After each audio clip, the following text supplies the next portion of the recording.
Là, je suis ravi de t'accueillir pour parler de cette expérience de diplôme universitaire. Est-ce que tu peux te présenter juste en quelques mots? Alors, je m'appelle Jade Boham, je suis étudiante en dernière année de masso-kinésithérapie et j'ai décidé de faire un diplôme universitaire dans le domaine de la pelvipérinéologie. Alors justement, pourquoi faire un diplôme universitaire?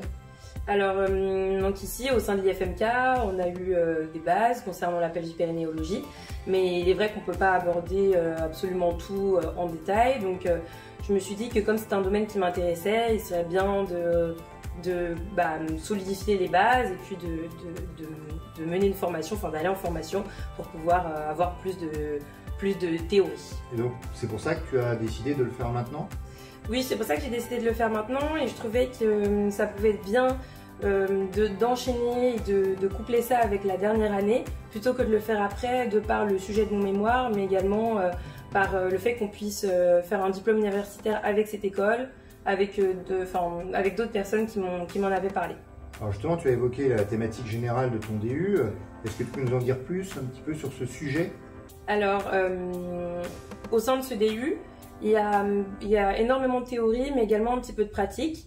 Donc ça a permis d'apporter plus de théorie et dans plus de détails, donc que ce soit dans le domaine de l'incontinence urinaire ou anale. Et ça a permis également d'apporter des données sur la prévention, mais également spécifiquement sur le traitement. Et c'est vrai que ça nous permet d'être plus à même de prendre en charge un patient de façon complète avec les nouvelles données de la science, etc. D'accord. Alors que la plupart des kinésithérapeutes s'orientent en kinésithérapie du sport en général, pourquoi toi spécifiquement tu as choisi cette thématique qui est quand même moins courue, moins pratiquée par les kinésithérapeutes en général?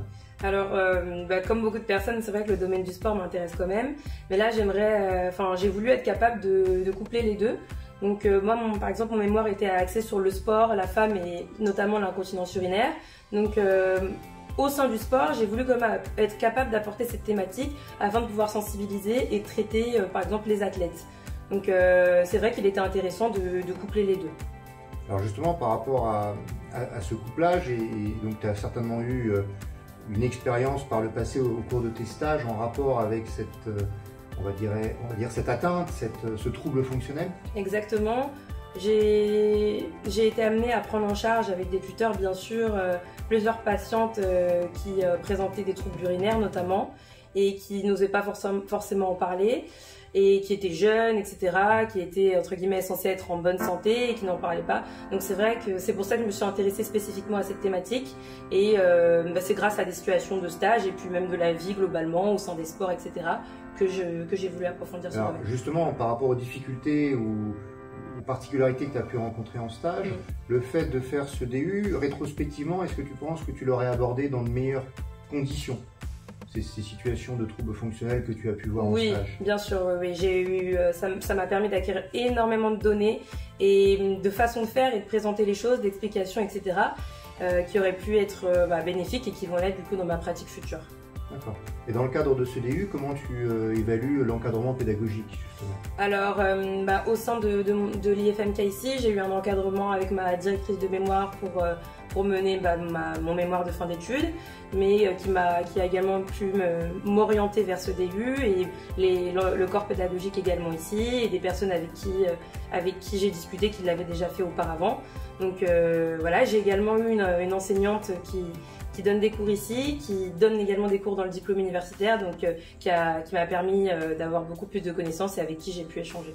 Alors justement, toujours par rapport à ce DU, tu as évoqué le fait qu'il y avait une partie pratique, une partie théorique. Ouais. Est-ce qu'il y avait quelque chose de spécifique par rapport à cette organisation ou quelque chose qui t'a marqué soit dans la théorie, soit dans la pratique?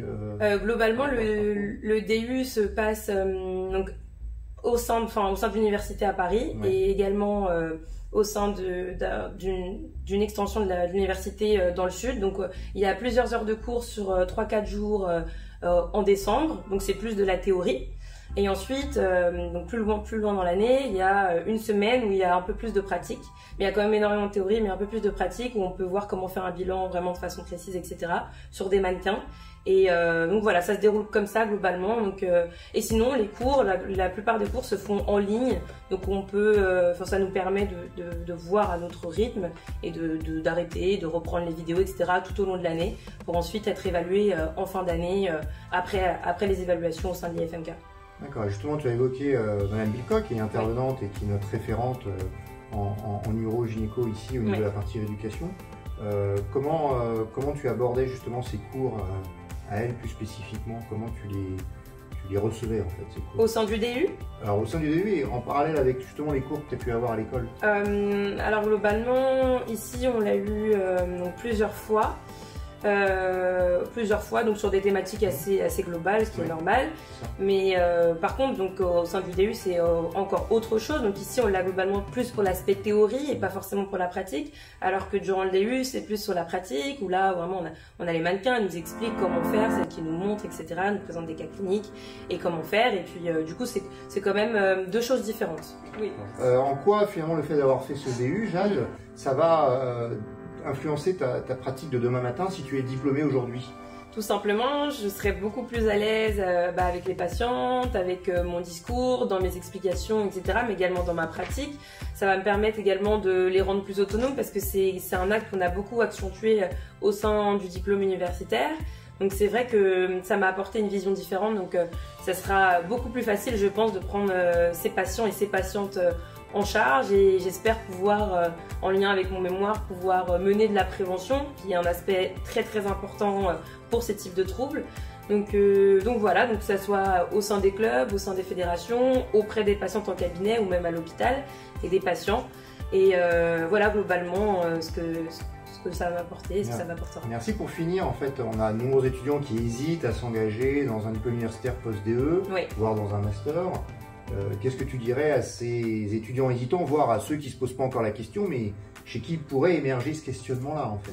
Je leur dirais qu'il ne faut pas hésiter, puisque finalement, du moment qu'on arrive à s'organiser, et puis il n'y a pas de raison, c'est quelque chose qui est tout à fait réalisable et tout à fait possible.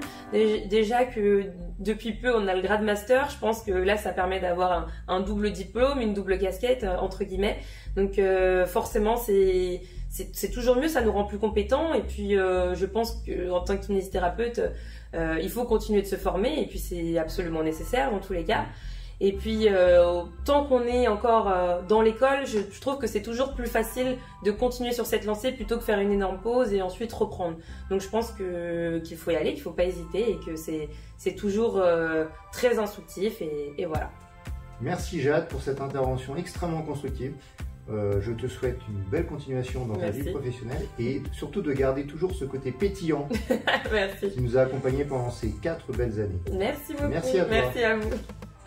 Moi je voulais vous remercier à mon tour pour l'encadrement et puis pour toutes les opportunités qu'on nous donne au sein du CERF. C'est très agréable, c'est vrai qu'on se sent hyper écouté, et puis ça fait vraiment plaisir. Donc voilà, et puis merci à tous ceux qui me soutiennent depuis 4 ans, depuis 5 ans même. Et voilà, merci pour tout, et puis j'espère qu'on sera amenés à se revoir. Merci Jade, j'en ai la larme à l'œil.